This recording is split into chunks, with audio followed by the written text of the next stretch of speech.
The train screamed as it clawed its way into Deadwood Creek. It was the last one before winter hit, and the sky overhead looked like a lead plate, promising snow and promising it soon. But before the locomotive could even come to a full stop, a dozen men swarmed the tracks. They looked like they'd been pulled straight from the earth, caked in mud, faces worn down by the wind and the work. The engineer had to slam the brakes, and the shriek of metal on metal was enough to make your teeth ache. The conductor swung down, his face red with anger. "Get off the damn tracks!" he bellowed. The miners paid him no mind. Their eyes were locked on one man, a thin, nervous fella they were dragging out of the saloon. Blood was already trickling from his lip down into a patchy beard. The biggest of the miners, a mountain of a man with a red beard and knuckles that looked like they'd been in 100 fights, shoved the smaller man forward. "This thieving bastard took my dust," he growled. 2 months' worth. The accused man's eyes darted around the circle of angry faces. "I swear on my mother's grave, Buchanan, it wasn't me," he pleaded. "I was playing cards all night. Ask anyone." Inside the third passenger car, a woman named Maggie Callahan watched it all unfold. Her hand, covered in a simple gray glove, slid down to the folds of her dress. Hidden there was a small Remington revolver. At 30, she'd seen enough violence during the war to know its smell, to recognize the way a circle of men tightens just before it explodes. "Judge Thornton ain't due till spring," someone in the mob yelled out. "I say we handle this now." The accused man fell to his knees. "Please," he begged. "I got a family back east." Maggie's jaw set like stone. 3 years as a Union Army nurse had taught her the precise look of a desperate man. And this man, she knew with a certainty that chilled her to the bone, was not lying. But when she looked around the train car, nobody else seemed to care. It was just a show for them, a welcome break from the long, boring journey. A mother pulled her little girl closer, whispering about savages. An old man across the aisle grumbled, "Frontier justice." But Maggie just saw a man about to die without a trial, in a place where a man's life was worth less than the yellow dust they pulled from the ground. "Hang him from the water tower," a voice suggested, and a low murmur of approval went through the crowd. Before she could think twice, Maggie was on her feet. The conductor tried to block her way. "Ma'am, I must insist you remain aboard. This isn't a matter for a woman," Maggie finished for him, her blue eyes as hard and cold as river ice. "I've stitched together men torn apart by canister shot at Antietam. I think I can handle a few miners." She pushed past him and stepped out onto the platform. The cold air hit her like a punch. She took a deep breath, drew herself up to her full height, and though she wasn't a tall woman, the rigid set of her spine made her seem formidable. It was a posture she'd perfected in hospital tents, where a little authority was the only thing that stood between order and chaos. "Gentlemen," she called out, her voice cutting through the noise with surprising strength, "I suggest you think carefully before you hang a man without proof." The crowd turned, startled. Buchanan, the big miner, squinted at her. "This ain't your business, lady." "I'm making it my business," Maggie said, walking down the steps. "I'm a nurse. I know the look of a guilty man. I've seen it in soldiers who stole morphine, in deserters caught at the Maryland line." She pointed at the trembling man on the ground. "That's not what I see here." Buchanan spat a stream of tobacco juice. "And who exactly are you?" "Margaret Callahan. I served with the 5th Massachusetts Volunteer Infantry Medical Division." She reached into her satchel and pulled out a folded piece of paper. "And I believe the man you want is still on that train." It was a bluff, a dangerous one. The letter in her hand was from a man named Thomas Reed, a man who'd promised to help find her missing brother in exchange for her hand in marriage. But the Army had taught her that confidence was a weapon all its own. "What are you saying, woman?" one of the miners demanded. "A man boarded at the last stop," Maggie said, her voice steady. He was nervous, kept checking his coat pocket. She nodded toward the last passenger car. It was a heavy pocket for someone who claimed to be a reverend. The accusation hung in the air. For one heart-stopping second, nobody moved. Then, like a switch had been flipped, half the men surged toward the train. Buchanan hesitated, his eyes narrowed, studying her. "If you're wrong, I'm not," she said, meeting his gaze, her heart hammering against her ribs. Minutes later, a yell went up from the rear car. A well-dressed man was dragged out, protesting loudly until one of the miners reached into his coat and pulled out a heavy leather pouch. Buchanan snatched it, untied the string, and a river of gold dust spilled into his palm. A grin split his weathered face. "Well, I'll be damned." The first man sagged with relief as his captors let him go. The real thief was marched off toward the sheriff's office. The conductor rang the bell for departure. As Maggie turned to get back on the train, Buchanan called out, "You got a place to stay in Deadwood, Mrs. Callahan?" "It's Miss," she corrected, "and I'm looking for a man named Thomas Reed." A strange silence fell over the miners. They exchanged glances, and a cold alarm bell started ringing in Maggie's mind. "Reed don't live in Deadwood proper," Buchanan finally said, his voice low. "He works for a man named Marshall Coleman over in the hills." He hesitated. "But, ma'am, Deadwood ain't no place for a woman alone, especially with winter coming on. There's been trouble." "I'm not afraid of Indians," Maggie said. Buchanan laughed, but there was no humor in it. "It ain't just Indians you need to worry about."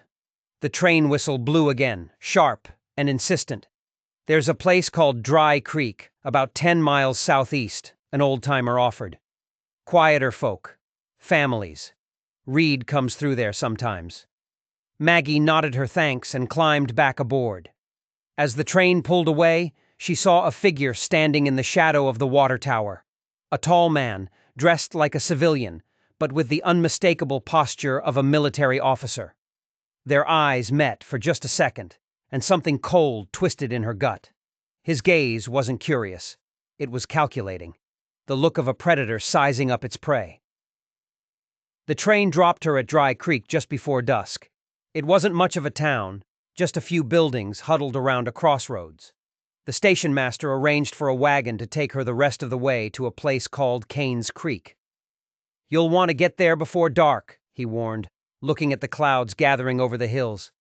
"Feels like snow." As the wagon rattled down the rutted trail, Maggie thought about her brother Daniel.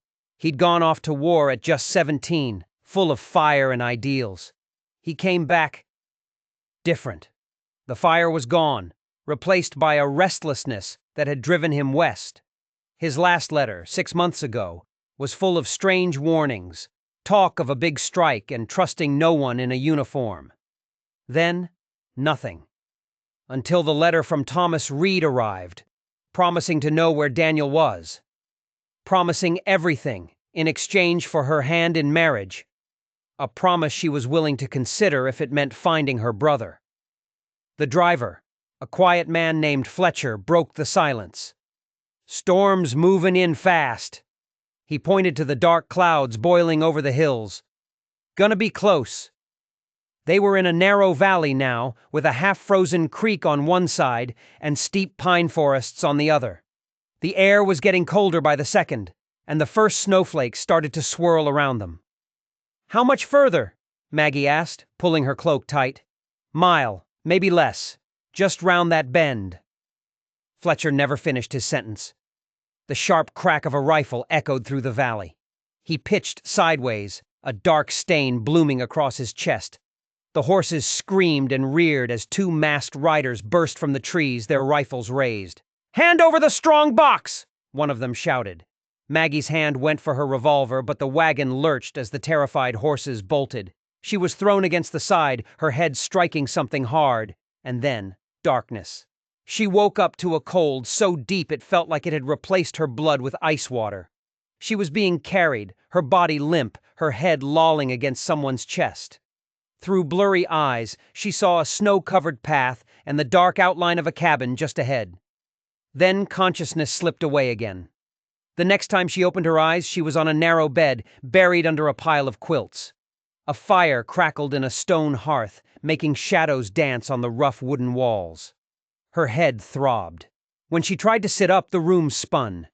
"You shouldn't move yet." The voice was small, like a child's. Maggie turned her head slowly. A little girl, maybe 6 years old, stood beside the bed, clutching a cloth doll.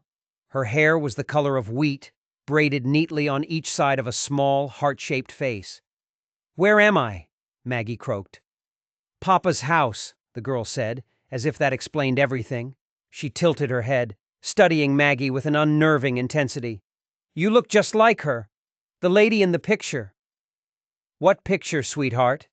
The girl didn't answer. Instead, she reached out and hesitantly touched Maggie's hair. "Are you Aunt Sarah?" she whispered. "You must be. You have the same eyes." A huge smile spread across her face. "I knew you'd come. Papa said you were lost, but I told him you'd find us." Before Maggie could say a word, heavy footsteps sounded on the porch. The door swung open, letting in a blast of cold air and a swirl of snow. The man who stepped inside filled the entire doorway. He was tall, broad-shouldered, with a lean hardness that spoke of a life lived outdoors. His dark beard was flecked with snow, but it was his eyes that locked onto Maggie's. They were the color of gunmetal, and just as hard. "Papa!" the little girl cried out. "Look who's here! It's Aunt Sarah, just like in the picture!" The man froze. His expression shifted from surprise to suspicion, and then to something much, much darker. "Ellie," he said, his voice quiet but laced with steel. "Go check on the soup." The little girl, Ellie, hesitated. "But Papa, now please." With a reluctant look back, Ellie went to the other side of the room, where a pot bubbled over the stove. The man crossed the room in 3 long strides and stood over Maggie's bed.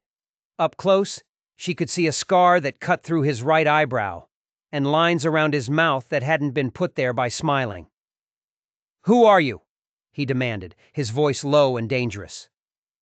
"Margaret Callahan," she answered, meeting his gaze.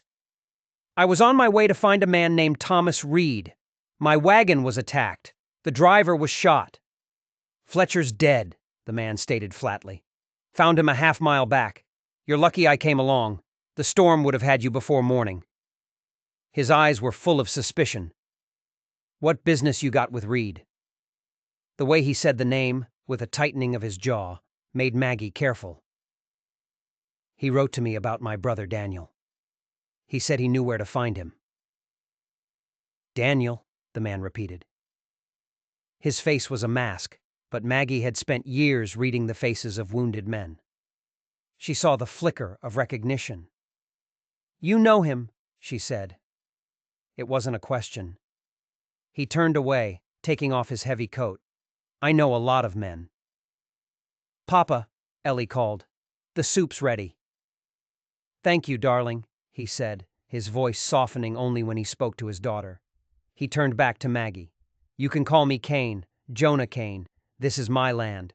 I'm grateful for your help, Mr. Kane, but as soon as the storm passes—" "The storm won't pass for days," Kane cut her off, moving to the window. The snow was a white wall now, whipped into a frenzy by the wind. "First blizzard of the season. Looks like you'll be staying a while, Miss Callahan." Ellie came over with a steaming bowl. "I put in extra carrots," she said proudly. "Aunt Sarah needs to get strong again." Kane's jaw clenched. "Ellie, Miss Callahan isn't your Aunt Sarah." The little girl's face fell. "But she looks just like her." "It's a coincidence," he said sharply. As Ellie carefully set the bowl down, Maggie heard the child whisper, "I knew you'd come. I saw you in my dream." Later, after Ellie was asleep, Maggie made her way out to the main room. Kane was at the table, cleaning a rifle by the light of a lamp. Her bag and her cloak were on a bench by the door. But her revolver was missing. "Looking for this?" Kane asked without looking up. He nodded at the Remington, lying on the table just out of her reach. "Yes. Not many women carry a gun like this," he said, his hands moving with practiced skill over the rifle. "Where'd you learn to shoot?" "My husband taught me, before he went to war." She moved closer to the fire. "He didn't come back the same. Shot himself 6 months after he got home." Kane's hand stilled for a second. "Confederate or Union?" "Union. Captain William Callahan, 5th Massachusetts." Something flickered in Kane's face, a shadow of an old pain, gone as quickly as it appeared. "I was at Sharpsburg," he said after a long pause. "Antietam Creek, you all called it." The words hung in the air between them. Antietam, one of the bloodiest days of the war. You were Confederate, Maggie said. It wasn't an accusation, just a fact. Kane nodded once. Captain, 12th Virginia Infantry. The silence was heavy with everything they weren't saying. She had spent the war saving men. He had spent it trying to kill men like her husband. And here they were, trapped in a cabin while a blizzard raged outside. Your daughter, Maggie said, breaking the silence. She mentioned someone named Sarah. Kane put down his cleaning rod. My late wife's sister. She was supposed to come help with Ellie after Mary died in childbirth. Her train was attacked by raiders 3 years back. His voice was flat, but his knuckles were white where he gripped the rifle. No survivors. I'm sorry. Why are you really here, Miss Callahan? He asked abruptly. The Black Hills ain't a place for a woman to come without a damn good reason. This man knew something. He knew her brother. And he hated Thomas Reed. She had to be careful. My brother Daniel came west after the war. His letters stopped. Then Reed wrote saying he knew where Daniel was, but he'd only tell me in person. She met Kane's eyes. He also proposed marriage. Marriage proposal? Kane repeated, a muscle twitching in his jaw. Reed proposed without ever meeting you? It happens out here, doesn't it? Kane's laugh was harsh and bitter. Reed isn't looking for a wife, Miss Callahan. He's looking for leverage. Leverage against your brother. He got up and poured 2 cups of whiskey, handing one to her. Daniel found something. Something valuable. Something Reed's employer wants very, very badly. You do know him. Knew him, Kane corrected. Haven't seen him in months. Is he alive? Kane hesitated, and that hesitation was an answer all by itself. I don't know, he finally admitted. But if Reed's involved, Daniel's in deep trouble. And who is Reed's employer? Maggie pressed. Kane took a long drink of whiskey. A man named Marshall Coleman. He owns most of the mining operations around Deadwood. His eyes locked with hers.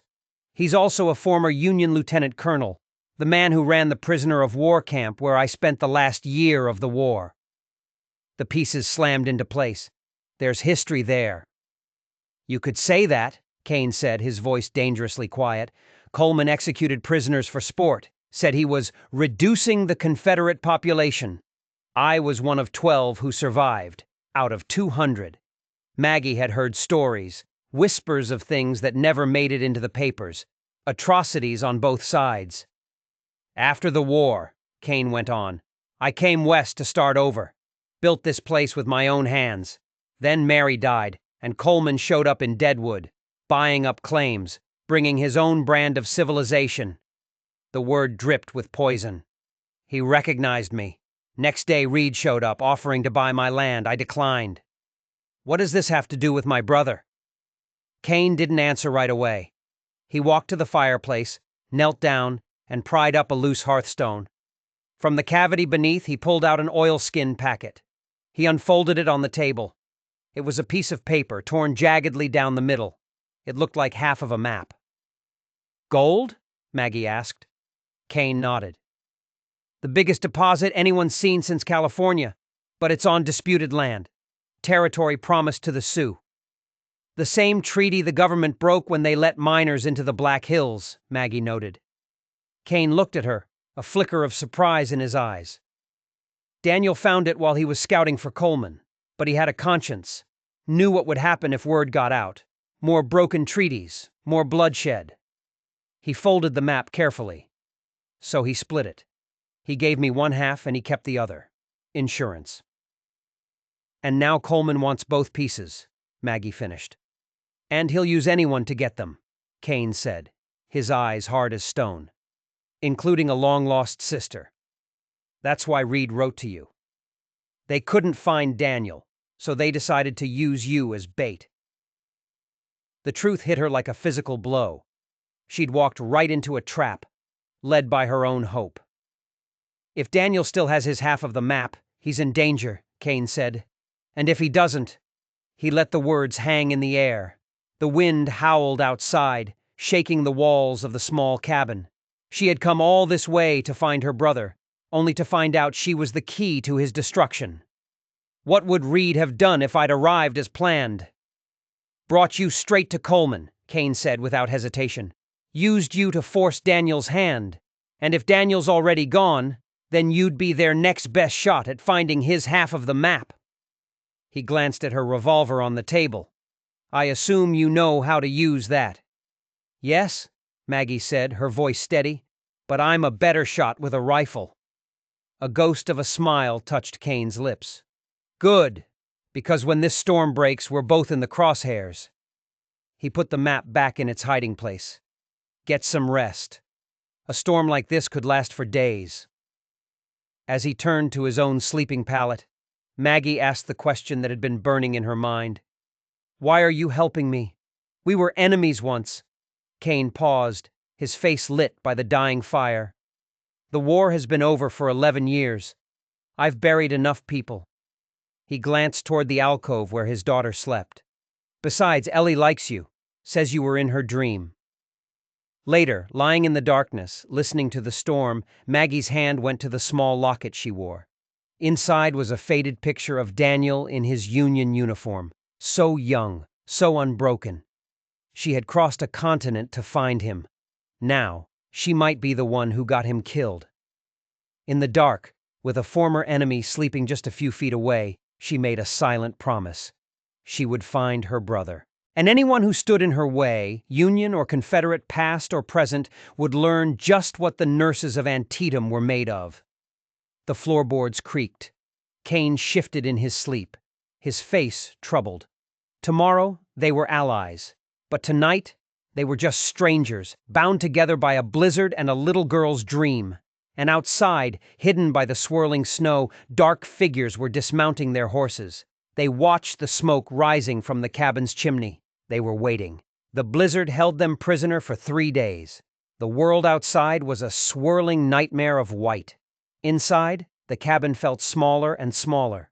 Maggie took over the cooking, using skills she'd learned in the war to stretch their meager supplies. She kept her distance from Kane. He spent most of his time at the window, staring out into the snow, watching, waiting. Ellie was a different story. The little girl was her constant shadow, full of questions about the city, about Maggie's life. Did you bring me anything? Ellie asked on the 3rd morning, as Maggie braided her hair. I didn't know I'd be meeting you, sweetheart. The girl's face fell. But in my dream you brought a silver comb, with birds on it. Maggie's hands froze. What else did you dream about me? Ellie's expression turned serious. That you were sad, and you were looking for someone, and that the bad men were following you. She dropped her voice to a whisper. The same ones who want to take Papa's land. From across the room, Kane spoke without turning from the window. Ellie, that's enough. It's all right, Maggie said. She turned back to the little girl. Why don't you show me your doll? As Ellie ran to get her toy, Maggie walked over to Kane. She's very observant. Too much so, he said, his breath fogging the window pane. Mary was the same way, saw things other people missed. He glanced at Maggie, his eyes grim. The storm's letting up. We'll have visitors soon. How do you know? He pointed toward the distant tree line. Smoke. Too thin for a proper campfire. Someone's out there, keeping a watch, staying just warm enough not to freeze. His jaw tightened. Coleman's men. They followed you, Maggie said, a cold dread settling in her stomach. Most likely, or they've been watching this cabin all along. Kane moved away from the window, grabbing his rifle from above the door. Either way, we need to be ready to move the second the snow stops. Move where? You said yourself, they're watching. Not the main trail, Kane said, kneeling by the fire. There's an old mine shaft about a half-mile east of here. It connects to a network of tunnels the Sioux used. We can use it to get to Dry Creek without being seen. And then what? I need to find Daniel. First, Kane said, his voice hard, we need to stay alive. He handed her the rifle. You said you were a better shot with one of these. I am, she confirmed, checking the action with a practiced hand. But I'm hoping it won't come to shooting. A grim smile touched Kane's lips. In my experience, Miss Callahan, It usually does. By late afternoon, the snow had stopped. The world was silent, buried under a thick white blanket. We'll leave at dusk, Kane decided. Less chance of being seen. They prepared in silence. Maggie helped Ellie into layers of clothes, wrapping a scarf around her face until only her wide, serious eyes were visible. The child seemed to understand the danger. She didn't ask a single question. "Stay between Miss Callahan and me," Kane told her, kneeling down to look her in the eye. "No talking until we're safe." Ellie nodded solemnly. Just as the last light was fading from the sky, they slipped out the back door. The cold was brutal, stealing the breath from Maggie's lungs. The snow crunched under their boots as Kane led them toward a thick stand of pine trees. They had gone maybe 100 yards when the first shot rang out. Kane moved without thinking, shoving Ellie toward Maggie and raising his rifle in one fluid motion. A second shot splintered the bark from a tree just inches from his head. "Run!" he yelled, firing back toward the tree line. "The mine entrance! Straight through those rocks!" Maggie scooped Ellie into her arms and ran. Her nurse's training took over, overriding the fear. Protect the child. That was the only thought in her head. Behind her, she could hear the crack of Kane's rifle and the answering fire from at least 2 different guns. The snow was deep, slowing her down, but adrenaline pushed her forward. She saw the outcropping of rocks ahead and a dark opening at its base, almost hidden by a snowdrift. "Inside, quickly," she urged, setting Ellie down and helping her crawl into the darkness. "Your father is right behind us." Kane appeared a second later, running low to the ground. Blood was staining the sleeve of his coat. "Get in!" he ordered, dropping to one knee to cover their retreat. "I'll hold them off." "Not without you," Maggie said, grabbing for his arm. "You're hit." "It's a graze," he grunted, firing again. A cry of pain echoed across the snow. "That won't hold them for long. Go!" Maggie crawled into the mine. Ellie was huddled just inside, her eyes huge in the darkness. Kane backed in after her, dragging a fallen branch over the opening to hide it. "We need to keep moving," he said, his breath pluming in the frigid air. "They'll find this entrance soon enough." The mine shaft was a dark, cramped nightmare. The ceiling was so low they had to crouch as they moved. Kane lit a small lantern, revealing rough-hewn walls and rotting support timbers that creaked and groaned around them. Ellie walked between them, her small hand clutching Maggie's skirt. She didn't make a sound. They'd gone maybe a quarter of a mile when Kane stopped, holding up a hand for silence. Maggie heard it then. Faint voices echoing down the tunnel behind them. They were being followed. "How many tunnels branch off from here?" she whispered. "Too many to count," Kane answered. "Most of them have probably collapsed." "You know which ones haven't?" A ghost of a smile crossed his face. "Some of them. Daniel and I mapped a few when he first got here." He glanced back down the tunnel. "There's a junction up ahead. It leads to a vertical shaft, an old air hole. It might be our best chance." They pushed on, the sounds of pursuit growing louder. The tunnel opened into a wider area with several passages branching off into the darkness. Kane didn't hesitate. He chose a path and led them forward. Suddenly, a black circle appeared in the floor. A vertical shaft, ringed with rotting wood. Kane knelt and lowered the lantern. Iron rungs, slick with moisture and rust, descended into the darkness. "It goes down about 30 feet," he said quietly. "Opens into a bigger chamber the Sioux used for shelter. From there, another tunnel leads toward Dry Creek." "You want us to climb down that?" Maggie asked, looking at the rusted rungs. "Unless you'd rather stay here and face Coleman's men." Kane handed her the lantern. "I'll go first. Hand Ellie down to me, then you follow." He swung himself into the shaft and disappeared into the blackness. Ellie looked up at Maggie, her small face a mask of fear. "I don't want to go down there," she whispered. Maggie knelt beside her. "I know it's scary, sweetheart, but your papa is waiting for you, and I'll be right behind you. Sometimes we have to be brave, even when we're afraid." Ellie hesitated, then nodded. Maggie helped her onto the first rung. "Send her down, Maggie." Kane's voice floated up from the darkness. The use of her first name, so intimate in that dark, cold place, steadied her. She watched as Ellie slowly, carefully, made her way down. "Got her," Kane called up. "Your turn." Maggie had just swung her legs over the edge when a shout echoed from the tunnel behind them. Lantern light was bobbing in the distance. They'd been found. There was no time for caution. She grabbed the lantern and scrambled down the rungs as fast as she dared. She was almost at the bottom when a shot rang out. The bullet hit the rock wall, showering her with sparks. Kane's arm shot out, grabbing her waist and yanking her the rest of the way down as more shots ricocheted around them. "This way!" he yelled, pulling her into a low tunnel. Ellie was already crawling ahead of them. The new tunnel was even narrower than the first. They had to crawl on their hands and knees, the rock scraping their palms raw. After what felt like an eternity, Kane stopped. They were at another junction. He raised the lantern, revealing a small wooden door set into the stone. "Sue's storage cache," he explained, working at the rusted latch. "We can rest here for a bit. They won't find this place."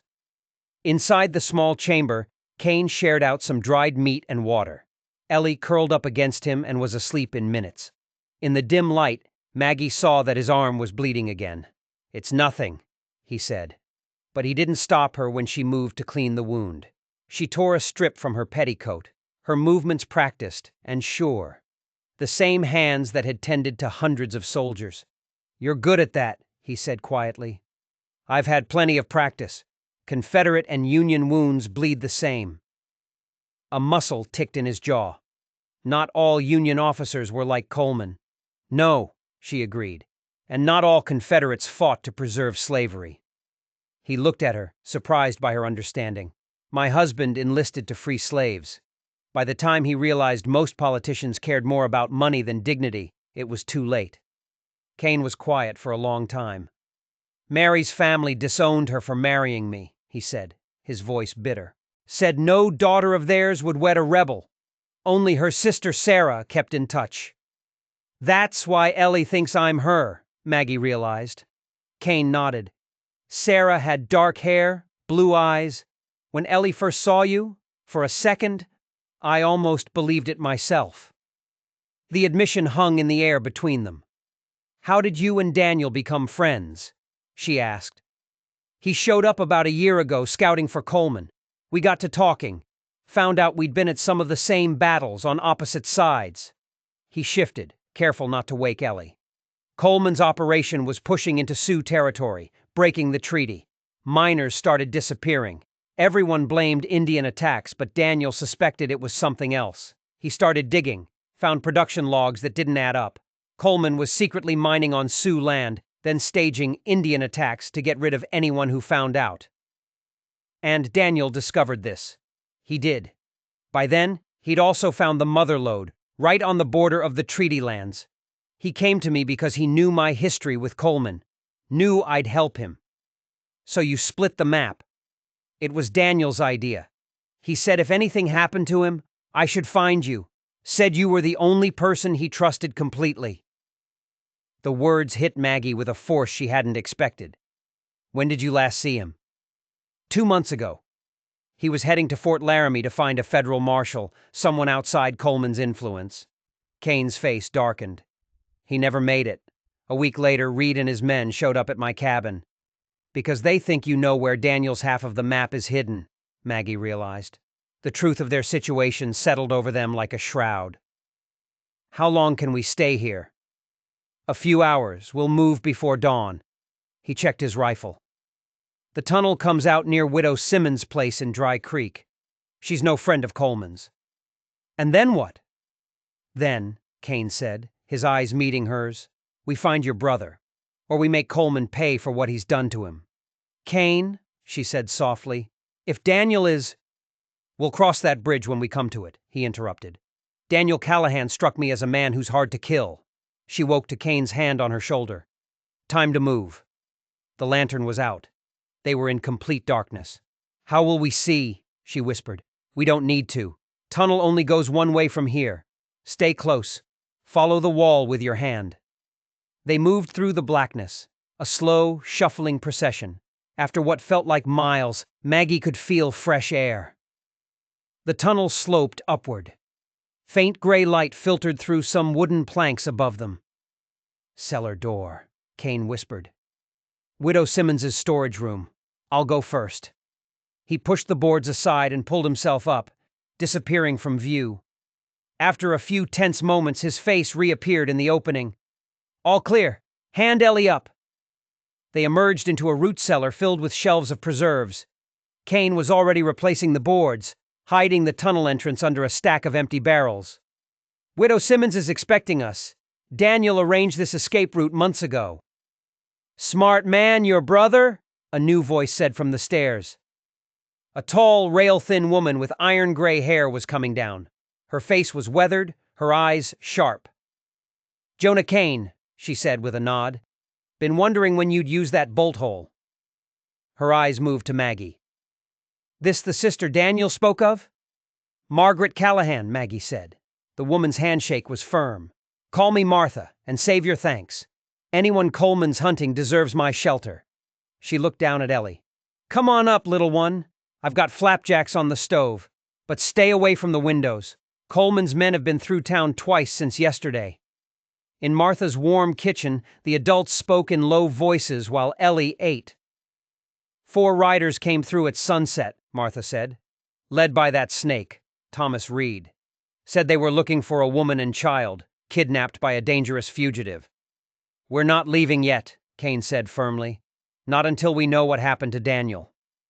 Martha reached into her apron pocket and pulled out a folded piece of paper.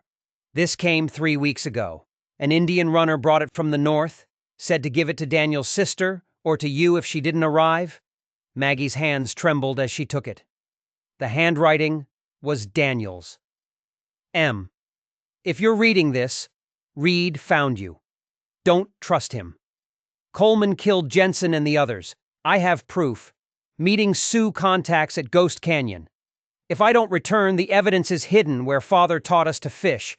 Remember the flat stone. Stay with Kane. He's a good man. Tell him Elhorn Ridge is the key. All my love. D." "He was alive 3 weeks ago," she said, her voice choked with hope and fear. She passed the note to Kane. "Ghost Canyon is Sioux territory," he said, his face grim. "A 2-day ride north. Dangerous country." "But not impossible," she challenged. A reluctant smile touched his lips. "No, not impossible." "You'll need supplies," Martha said, getting up. "Fuller brought these from your cabin, Jonah." She placed a bundle on the table. "Said to tell you Coleman's men burned it to the ground after you escaped." Kane unwrapped the bundle. Inside was a Colt revolver and a hunting knife. His expression hardened. "My home," he said, his voice dangerously quiet. "Everything Mary and I built." "Papa," Ellie's small voice broke the tension. "Are we going home now?" The hardness in Kane's face melted into grief. "No, darling. We can't go home right now. Bad men burned our house." Ellie's eyes filled with tears. "My doll." "I know, sweetheart," he said, pulling her into his arms. Over her head, his eyes met Maggie's, filled with a cold rage that terrified her. "Coleman will pay for this." "Revenge is a luxury you can't afford right now," Martha said sharply. "Getting that child to safety is what matters. There's a mission at Elk Creek, 3 days east. The sisters there will look after her." "She stays with me," Kane said, his arms tightening around Ellie. "And if you're killed?" Martha challenged. "What happens to her then?" Before Kane could answer, there was a sharp knock at the door. "Fuller!" a man's voice called. "Open up, Martha! It's urgent!" Kane drew his revolver and moved to the side of the door. Martha unbolted it. Sheriff Fuller, a large man with a walrus mustache, burst in. "They're coming," he said, breathless. "Reed and a dozen men. Someone talked. You've got minutes." "Back door?" Kane asked. Fuller shook his head. "They'll have it covered. But the church, old Reverend Hopkins has a root cellar. It connects to the underground railroad tunnels." "We'll need a diversion," Kane interrupted. "Already arranged," Fuller said, checking his watch. "A fire's about to start at the livery stable. Most of Reed's men will head for that." He looked at Martha. "You should come too. They know you're helping." Martha snorted. "Let them come. This is my home. I'm too old to start running. She pushed a heavy bag into Maggie's hands. Food, medicine, extra ammunition. Go out the back. Church is 3 blocks north. White steeple. They slipped out into the freezing night. Kane carried Ellie, and Maggie followed close behind. They were halfway to the church when the night exploded. Flames shot into the sky from the direction of the livery stable. Shouts, panicked horses, chaos. "This is our chance," Kane urged. They reached a small side door of the church and slipped inside. It was pitch black. And then they heard it. The unmistakable click of a revolver being cocked. "That's far enough," a voice said from the shadows. A lantern flared to life. It was Thomas Reed. He was standing near the altar, a pistol leveled straight at Kane's chest. His smile was cold and empty. "Miss Callahan, I presume.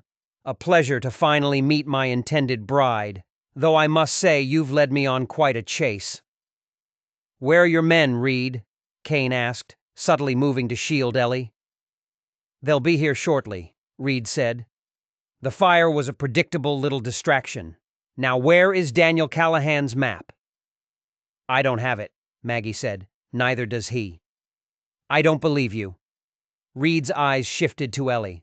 Perhaps the child knows something. "Touch her," Kane said, his voice a low growl, "and I'll kill you where you stand." "Bold words," Reed sneered. "Now, about that map." A window at the back of the church shattered.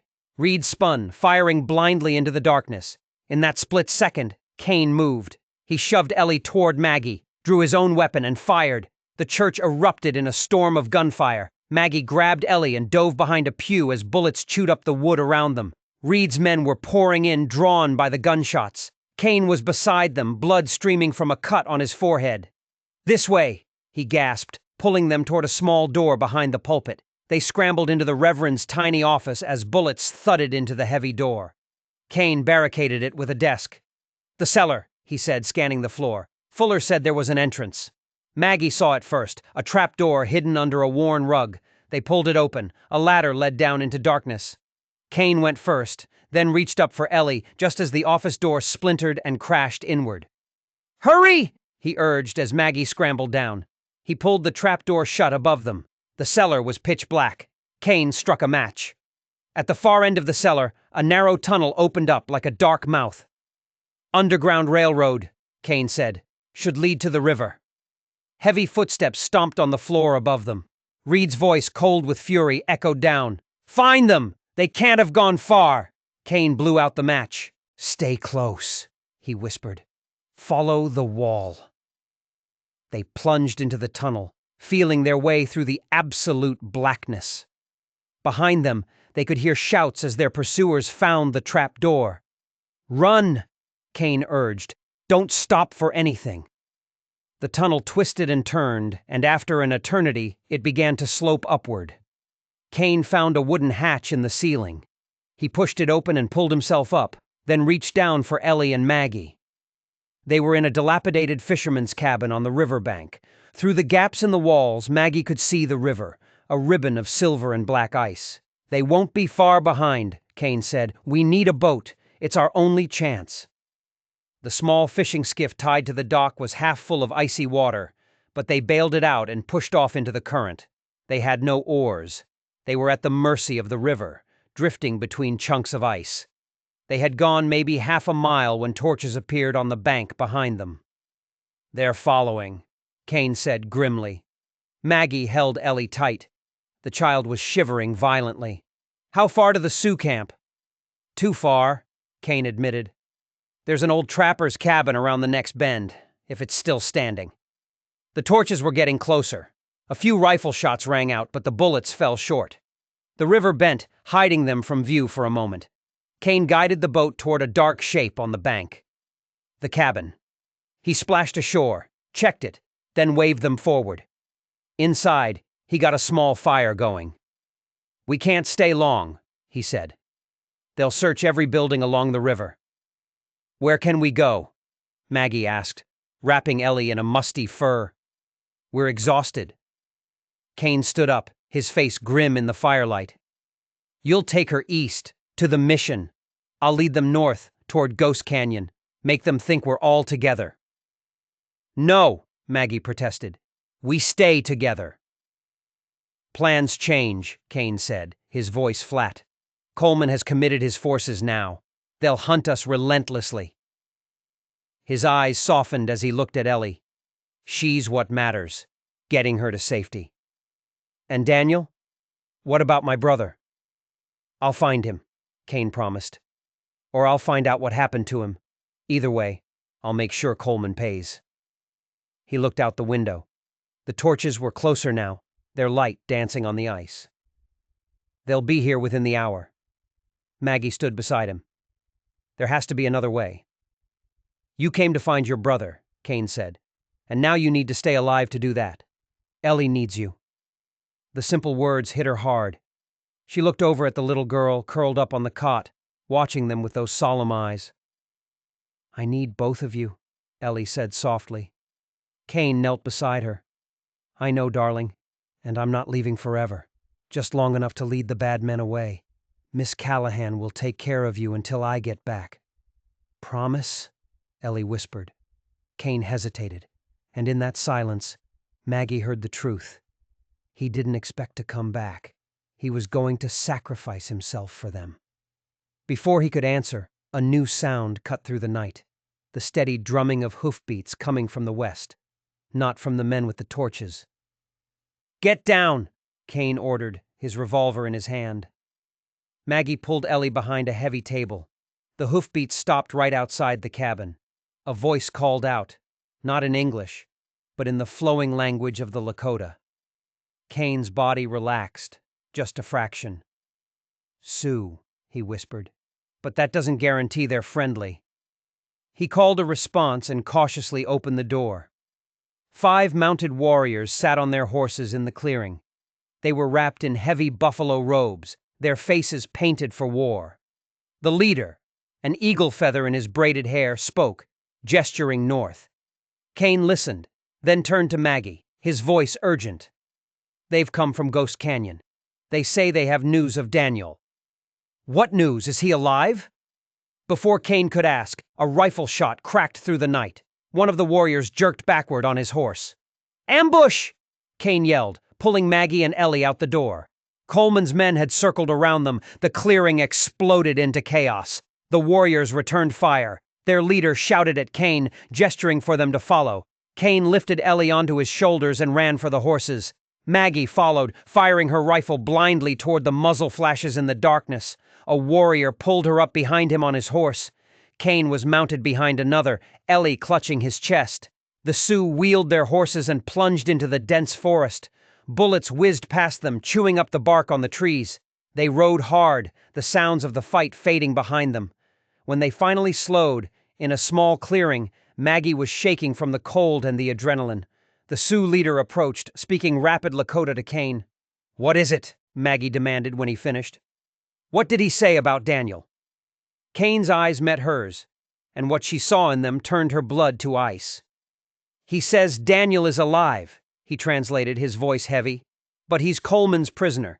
He's being held at the Elkhorn Ridge mining camp. We have to rescue him. It's not that simple. Coleman's using him as bait. He knows we'll come for him. Kane hesitated, and he's brought in special help. Professional manhunters from Colorado, bounty killers. His eyes moved to the Sioux leader. They're offering to guide us to a safe place, sacred ground where Coleman's men won't follow. And Daniel? We can't just leave him. No, Kane agreed, we can't. He looked down at his daughter, then back at Maggie, a decision hardening in his eyes. But first, we need a plan, and we need allies. The Sioux leader pointed north, where the first hint of dawn was touching the sky. They had to move now. As they prepared to ride, Kane paused beside Maggie. We'll find him, he promised, and Coleman will pay for what he's done. All of it. They rode deeper into the wilderness, toward a hidden valley and a temporary truce. But ahead of them, in a mining camp run by a monster, Daniel Callahan was waiting, holding half a map and a secret worth killing for. The Sioux camp was nestled in a hidden valley, smoke from a dozen lodges rising into the pale morning sky. As they rode in, Maggie ached from the desperate flight. Ellie was asleep against Kane's chest. Their guide, a warrior named Two Hawks, led them to the largest lodge. An old chief with a face like weathered leather, Chief Gray Bear, stepped forward. "The woman has her brother's face," he said in halting English, looking at Maggie. "The man has a soldier's eyes but a father's heart." He looked at the sleeping Ellie. "The child dreams deep. She walks between worlds." Inside the lodge, they were given hot broth. Maggie was so exhausted she fell asleep before she could finish it. She woke in the late afternoon. Kane was gone. She found him at the edge of the camp with Two Hawks and several other warriors. They had drawn a map in the snow. "Elhorn Ridge," Two Hawks said, "where they keep your brother." He used twigs to show the buildings, stones for the guard posts. "Coleman has 20 men there," Kane explained, "and 4 of them are the bounty hunters, professionals. Daniel is being held here in Coleman's personal cabin, heavily guarded." "Have they hurt him?" Maggie asked, dreading the answer. Two Hawks and Kane exchanged a look. "He lives," the warrior said, "but does not stand straight. The yellow-haired chief uses pain to make him speak. Torture." The word hung in the air. Maggie's hands clenched into fists. "We need to get him out, now." "We're working on it," Kane said, "but they're expecting us." "Then we'll give them what they expect," Maggie said, her mind racing. She knelt by the snow map. "How badly does Coleman want the map?" "Badly enough to torture your brother for weeks." "Then we'll offer it to him. A forgery. I'll present myself, willing to trade the map for Daniel's release. While Coleman's attention is on me, you attack from another direction." Kane stared at her, his expression shifting from disbelief to grudging respect. "It could work, but it's dangerous. Coleman is no fool." "Neither am I," Maggie said. "I grew up with Daniel. I can create a forgery he'll believe." Two Hawks spoke rapidly in Lakota. "They're offering warriors to help," Kane translated. "They say Daniel warned them of Coleman's plans to mine their sacred burial grounds. Your brother made powerful friends." That evening, they met with the tribal council. "The man you seek to rescue came to us with truth when others brought only lies," Chief Gray Bear said. "For this we will help. But know this, our young men who go with you may not return. Their blood will be on your hands if your courage fails." "My brother risked his life to protect your people," Maggie said, meeting the old chief's gaze. "I will do no less to save him." Gray Bear nodded, satisfied. He gave her a small pouch of stain made from sacred roots to make her false map look old. Later, as Maggie worked on the forgery by firelight, Kane sat cleaning his revolver. Ellie had been taken in by a Lakota woman with kind eyes. "She seems happy," Maggie said. "Children adapt," Kane said, a shadow crossing his face. "She's lost so much. And even if we rescue Daniel, we'll never be safe as long as Coleman lives. I won't raise my daughter looking over her shoulder." For him, this wasn't just about a rescue. It was about eliminating the threat for good. "There are legal ways to fight men like Coleman," Maggie said. "Not out here," Kane replied. "Out here the law is whatever the man with the most gold says it is. If Coleman walks free despite everything he's done, would you still stand on principle while Daniel dies?" The question hit her hard. The war had taught her that justice wasn't always clean. "No," she admitted. "If it came to that, I wouldn't. But killing should be the last resort." "Fair enough," Kane said. He looked at her forgery. "You have a steady hand." Field surgery teaches precision. Their plan was set. At dawn, she would approach from the main trail under a white flag.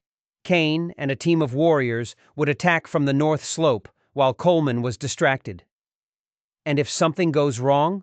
she asked. "If he recognizes the forgery?" "Then I will do whatever is necessary to get you and Daniel out alive," Kane said. The unspoken words hung between them. He would sacrifice himself if he had to. "That's not acceptable," she said firmly.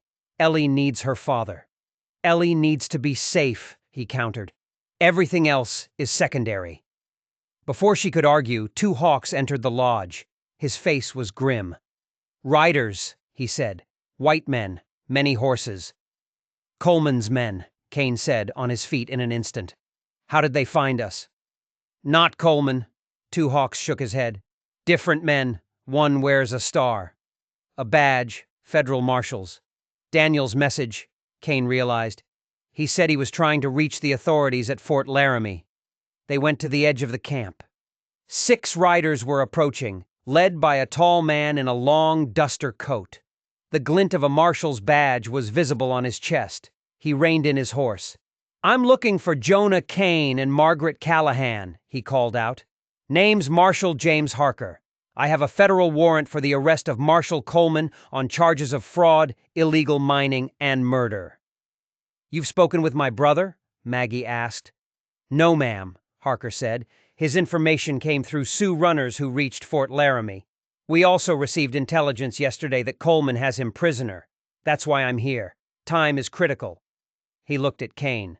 "I understand you have the other half of Callahan's map." "What makes you think that?" Kane asked, his hand near his gun. "Because Daniel's last message said you did. Look, I'm not here to confiscate it. That gold is on treaty land. It belongs to the Sioux Nation. I'm here for Coleman. Nothing else." The marshal and his men were allowed to enter the camp, but only after they surrendered their weapons. In the chief's lodge, Harker spread out a detailed map. He confirmed everything they knew about the defenses at Elkhorn Ridge. "Your plan is risky, Miss Callahan," he said after she explained her idea of using the forgery. "Coleman's not known for honoring agreements." "I'm not suggesting we make an agreement," she clarified. "Just that we create a diversion." "You're willing to let her take that risk?" Harker asked Kane. "Miss Callahan makes her own decisions," Kane said, a flicker of pride in his eyes. "She's proven herself more than capable." They refined the plan late into the night. At dawn, Maggie would ride with Harker and 2 deputies. Kane would lead the rest of the lawmen and the Sioux warriors on the northern route. "What about Coleman himself?" Kane asked. "Your warrant calls for an arrest." "I'm authorized to use whatever force is necessary," Harker said, his face hard. "If he doesn't reach a courtroom alive, so be it." Later, Maggie found Kane outside, staring up at the stars. "If something goes wrong tomorrow," he said, his voice serious, "promise me you'll prioritize your own safety." "That's rich, coming from you," she said. "You're risking your life for a man you barely know, just because he's my brother." Kane's gaze was steady. "Is that what you think? That I'm doing this for Daniel?"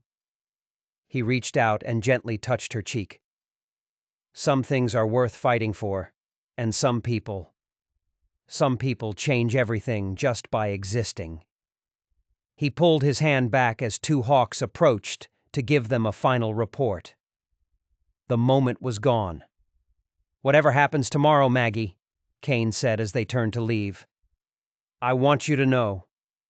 I'm glad you got thrown from that wagon near my home." "So am I, Jonah," she replied softly. Dawn broke clear and cold. Ellie found Maggie as she was preparing to leave and pressed a small stone amulet into her hand. "The medicine woman said this is for protection." The little girl looked up at her, her face determined. "Bring Papa home safe," she commanded. "Promise." "I promise, Ellie," Maggie said, the words feeling like a vow. "We'll both come back to you." The 2 parties rode out in opposite directions. By mid-morning, Maggie and Harker were on a ridge overlooking the Elkhorn mining camp. It was a fortress. "Guards on all approaches," Harker said, handing her a spyglass. 2 guards on the porch of the main cabin, Maggie noted, armed with shotguns, close-quarter weapons. "You have a soldier's eye, Miss Callahan. I had 3 years to learn." A flash of sunlight from the northern ridge was their signal. Kane was in position. "Time to go," Harker said. They rode down toward the camp, a white handkerchief tied to Harker's rifle. A guard met them and led them to the main cabin. A tall, broad-shouldered man with a thick beard and cold eyes stepped out onto the porch. Marshal Coleman. "Marshal Harker," he called. "An unexpected pleasure. And who is your lovely companion?" "Margaret Callahan," Harker replied. "She has a proposition for you." Coleman's smile was predatory. Indeed. Please, come inside. I believe we have much to discuss. As the door closed behind them, Maggie steeled herself. She was in the lion's den, and her life, her brother's life, and Kane's life all depended on what happened next. The inside of Coleman's cabin was surprisingly luxurious, but Maggie didn't notice the Persian rugs or the leather-bound books. Her eyes were fixed on the man slumped in a chair by the fire. It was Daniel, or what was left of him. He was gaunt, his face a map of bruises, one eye swollen shut. His arm was bent at an unnatural angle. "Daniel," she whispered. "Family reunions can wait," Coleman said smoothly, stepping between them. "First, business." "Maggie, no," Daniel rasped. "You shouldn't be here." "I have a federal warrant for your arrest, Coleman," Harker said, his voice like ice. "Fraud, illegal mining, murder." Coleman just smiled. "A warrant means little out here without an army to back it up. And I don't see an army, Marshal." "I came to offer a trade," Maggie said, pulling his attention back to her. "The map you've been looking for, in exchange for my brother. And why should I trade for something I can simply take from you?" "Because the map isn't here," Harker lied smoothly. "It's with my deputies. They have instructions to deliver it to the governor if we don't return by sundown." "A reasonable precaution," Coleman said, lighting a cigar, "but I could simply wait for Jonah Kane to attempt a rescue." "Oh yes, I know he's with you. My scouts tracked you to the Sioux camp." Maggie's blood ran cold. Was their plan compromised? "Kane is dead," she lied. "Killed in an ambush at the river." For the first time, a flicker of doubt crossed Coleman's face. "Let's assume I'm interested," he said. "You'll direct your deputies to bring the map here. I'll examine it. If I'm satisfied, I'll consider releasing your brother." "That wasn't the offer," Harker said. "It's the only one I'm making," Coleman replied. He walked over to Daniel and casually pressed the lit end of his cigar into his brother's forearm. Daniel cried out in agony. Rage, pure and hot, surged through Maggie. Only the thought of Kane's impending attack kept her from lunging at him. "Stop," she said. "I have the map with me." "Maggie, no!" Daniel croaked. "He'll kill us all." "I know what I'm doing," she said, pulling the forged map from her coat. She spread it on his desk. Coleman bent over it, his eyes gleaming with greed. "Remarkable," he murmured. "All this time." "We fulfilled our end," Maggie said. "Now release my brother." "I'm afraid there's a problem," Coleman said, looking up. "This is only half the solution. Without Kane's portion, it's useless." "That wasn't our agreement," Harker said, his hand moving toward his gun. "Agreements change," Coleman said, his own hand moving toward a desk drawer. "I can get you Kane's half," Maggie bluffed, desperate to buy more time. "He told me where it was hidden before he died." "An interesting proposition," Coleman said, pulling a revolver from the drawer and aiming it directly at Daniel's head. "Perhaps a demonstration of my seriousness will help." Before he could pull the trigger, a massive explosion rocked the cabin. The camp outside erupted in shouts and gunfire. Kane's attack had begun. In that split second of confusion, Harker drew and fired. His bullet hit Coleman's shoulder, spinning him around. Coleman fired back as he dove for cover behind his desk. "Get Daniel!" Harker yelled. Maggie pulled her brother to his feet. He could barely stand.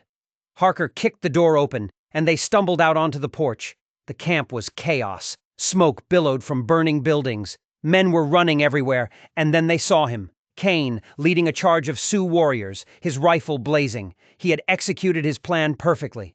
Coleman staggered out onto the porch behind them, blood pouring from his wound, his face a mask of fury. "You're not leaving with him!" he snarled, raising his revolver. Harker spun and fired twice, hitting Coleman in the chest. But even as he fell, Coleman steadied his weapon. He wasn't aiming at Harker. He was aiming at Kane. "No!" Maggie screamed. Harker threw himself at Coleman, knocking his arm up just as the gun went off. The bullet went wide. Coleman collapsed, dead. Kane was fighting his way toward them, but Maggie saw one of the bounty hunters emerge from behind a shed, leveling a rifle at Kane's unprotected back.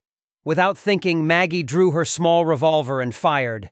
The distance was too far, but her shot hit the man's shoulder, throwing off his aim.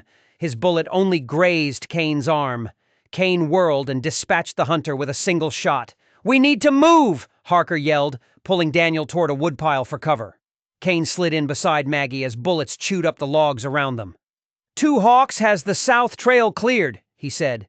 "The horses are waiting." They broke cover, Kane half carrying Daniel, Maggie guarding their rear.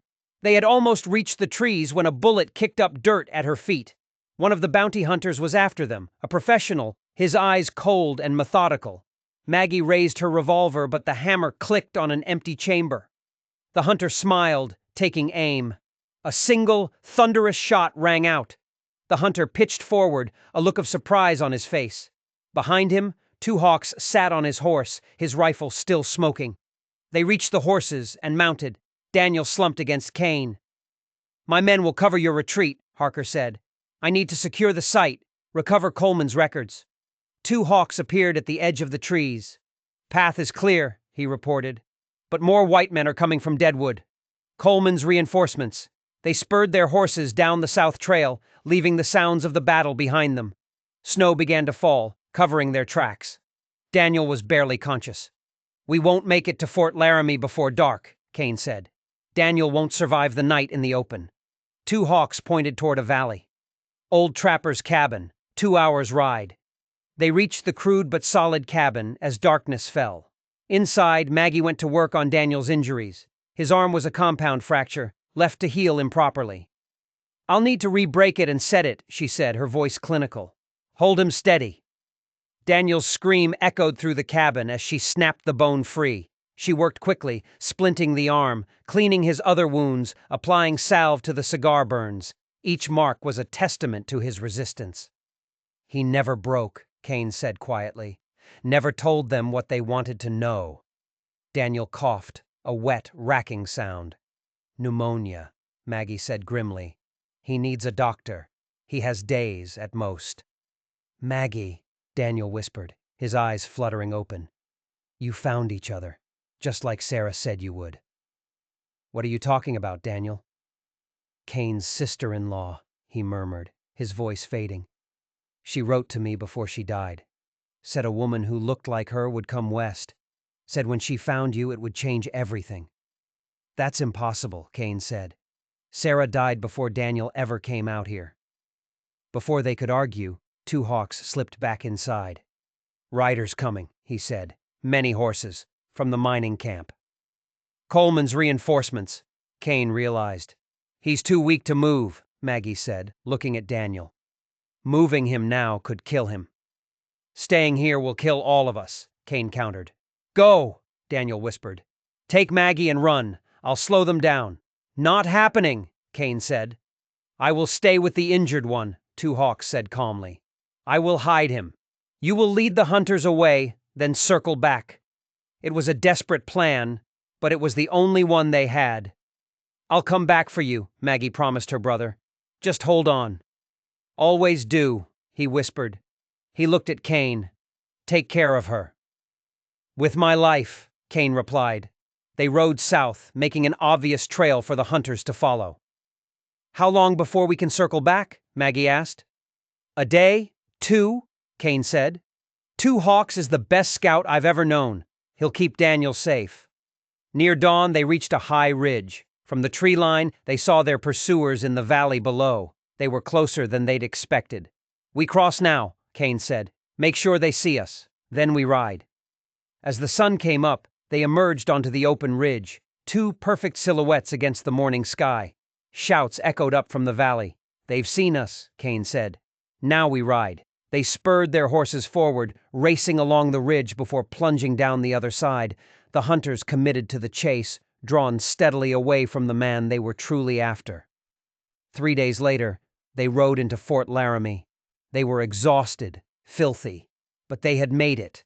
They had led their pursuers on a wild goose chase through the Badlands before circling back. Marshal Harker had sent a rider ahead. The fort's commander, Colonel Randall, was expecting them. "My brother is injured and hiding in the hills," Maggie said, wasting no time. "We need a rescue party." I can't send troops into Sioux territory, the colonel said. He's not in Sioux territory, Kane stated. He's at Miller's Creek, and he won't survive much longer without medical attention. An hour later, they were riding out again with a detachment of 12 soldiers and a field surgeon. They found the trapper's cabin empty. But Kane found the trail. They've moved to the caves, he said. He led them to a rocky outcropping. 2 hawks, he called into the darkness. A weak voice answered. It was Daniel. Maggie ran into the cave. Her brother was propped against the wall, wrapped in furs. His fever was down. His eyes were clear. The army surgeon examined him. He's stronger than he looks, he admitted. The infection is contained. The arm's been properly set. He looked at 2 hawks with grudging respect. Native medicine has its merits, apparently. With proper care, Daniel would make a full recovery. They made the journey back to the fort. Daniel carried on a travois. That evening, Maggie stood on the fort's wall watching the sunset. Kane came and stood beside her. What happens now, Jonah? She asked. I return to the Sioux camp tomorrow to bring Ellie back, he said. And then? Then we rebuild. My cabin is gone, but the land is still there. Spring will come. He took her hand. New beginnings are possible. I came west looking for my brother, she said slowly. I found more than I expected. Will you take me with you tomorrow? She asked. To get Ellie? A slow smile spread across Kane's face. Yes, he said. I'd like that very much. 2 weeks later, they stood before the post chaplain. Daniel sat in the front row, his arm in a sling, a wide grin on his face. Ellie, beaming in a new dress, was her bridesmaid. I take you, Jonah Kane, Maggie vowed, to face life's battles at your side, to cherish the man who sees me truly, to create a family bound by choice, as well as circumstance. Later, at the small celebration, Maggie stood with Daniel. Happy? He asked. Yes, she said. Not the way I expected to be, but genuinely happy. As spring thawed the plains, a new, larger cabin rose on Kane's land.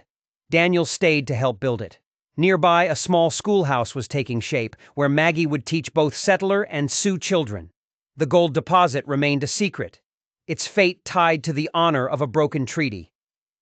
One evening, Maggie stood in the doorway of their new home, watching Kane and Daniel set the final ridge beam. Ellie danced around them, offering helpful advice. Life had been brutal and uncertain. It had taken so much, but it had given back more than she ever could have imagined. Her hand rested on her abdomen, a new secret, a new life, held safe within her. Kane came and put his arm around her shoulders. Most journeys worth taking, he said quietly, lead to places we never imagined. The trick is recognizing home when you find it. And as night fell, the light from their cabin was a beacon in the darkness, a testament to resilience, to second chances, and to a family forged not by blood, but by something much, much stronger. If you enjoyed this story of survival and redemption, don't forget to hit that subscribe button and ring the bell so you don't miss our next strange tale.